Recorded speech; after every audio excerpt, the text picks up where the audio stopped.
what's up everyone? I'm Michael.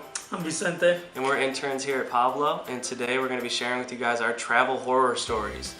So let's get to it. So there was one time when this actually happened last year. I went to Costa Rica, September. I have family over there. I'm going to go visit them, and they live like an hour away from San Jose.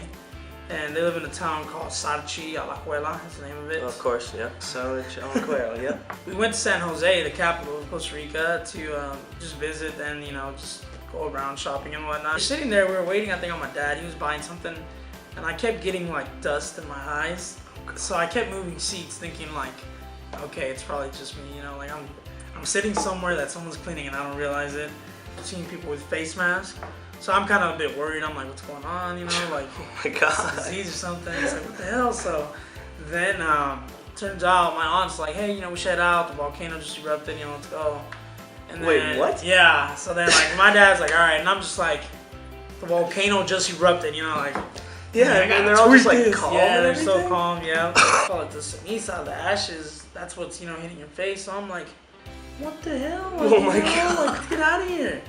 I had to fly out the day after that happened, and when we got back home, like I was on my laptop, and like I got an email from Southwest, and they were like, hey, the flight was delayed. So I was obviously pretty happy, but my parents were just kind of like, what? It's like, no, we gotta get back tomorrow. We have things to do. Man, I can finally say I survived the volcano. Yeah, oh my God. That's what I'm thinking, but I'm like, how are they that calm? I don't know. That's the thing. It's like, what? For me, it was fun, getting to stay an extra day and hang out with the family and all that. But then again, like.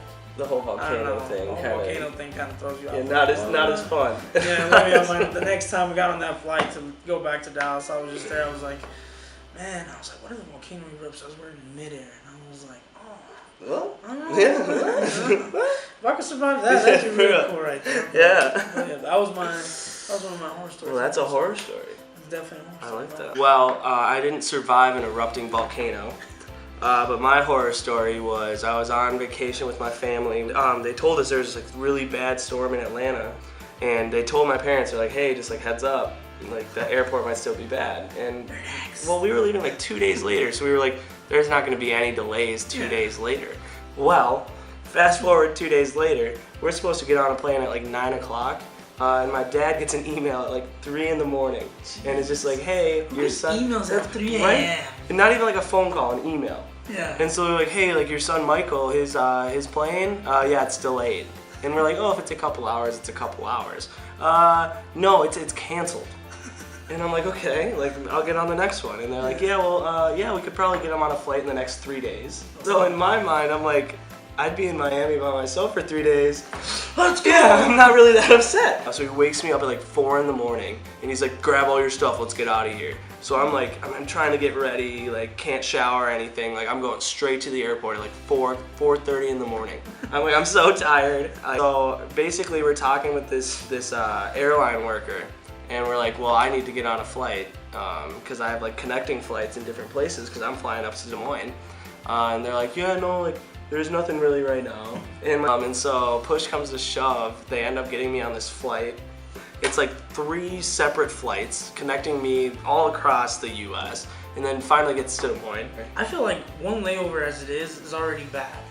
Flying from Des Moines to Dallas, you always have to stop in Chicago, Man, I go around the airport, but still it's not like I can go out in Chicago and exactly. I'll be back in time, Yeah, exactly. Get stuck in traffic or something. And so we're like, okay, well, that's the end. I got my ride home, I'm good. 3 flights, and there's 2 of them that are an hour long. And the 2 that were an hour long, I had nobody sitting next to me. It's gonna be a good day. Karma's swinging back my way. And I get on this next one, and it's the 3.5 hour flight. Third time's a charm. Yeah, it's gonna be good. I'm sitting in this airport, and I hear this baby crying. And because they're in a completely different area than me. Yeah. So I'm like, oh, they're not gonna be on my flight. And then they call our flight up, and they start walking towards the gate. It won't be too bad. Yeah. I probably won't be sitting too close to it. Yeah. So they start calling off sections, and the group starts dwindling. And I'm like, you gotta be kidding. My section gets called, and they line up, and I'm like, oh, okay, shoot. Moment of truth. Please, God, do not sit me next to this crying baby. And then, lo and behold, that's the spot that she takes. And it's this poor mom is trying to take care of these 2 kids, and one of them just screaming. Father mode time. Yeah, exactly. Goes into the flight, the baby falls asleep, but it was just That was just the worst day ever. I've been flying for the past 12 hours. Oh, that is the worst. But yeah, that would be my horror story. Well, yeah, there's our horror stories. Hopefully none of you guys have gone through the same. But if you have, comment down below and you can be featured on the next video. Catch you on the flip side. Catch you on.